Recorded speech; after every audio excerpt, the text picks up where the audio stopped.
Facebook কর্মসূচির প্রতিবাদে রসুলপুরে বিএনপির বিক্ষোভ মিছিল। দেখুন আশরাফ আলী ফারুকীর প্রতিবেদনে। ফ্যাসিস্ট আওয়ামী সরকারের ফেসবুক কর্মসূচির প্রতিবাদে গফরগাঁও উপজেলার রসুলপুরে বিক্ষোভ মিছিল অনুষ্ঠিত হয়েছে।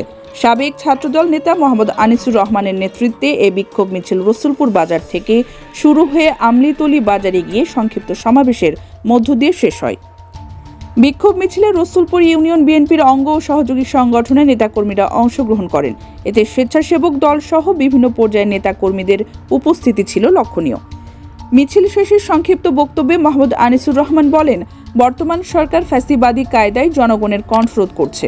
ডিজিটাল প্ল্যাটফর্মেও তাদের দমন পীড়ন চলছে। আমরা এর তীব্র প্রতিবাদ জানাই এবং দেশের গণতন্ত্র পুনরুদ্ধারের জন্য সবাইকে রাজপথে থাকার আহ্বান জানাই।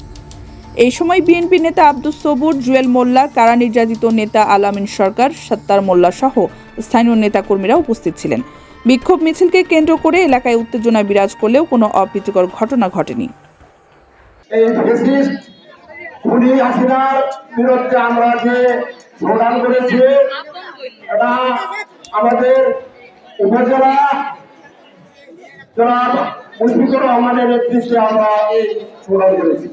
আজকে ছাত্র জনতা গণহত্যার মাধ্যমে এই ফ্যাসিস্ট হাসিনা প্রমাণ করে দিয়েছে বাংলা মাটিতে তাদের স্থায়ী নাই, জায়গা নাই। যার কারণে ইন্ডিয়াতে তারা চলে গেছে, আর ভবিষ্যতে এদেশে আর তাদের জায়গা হবে না।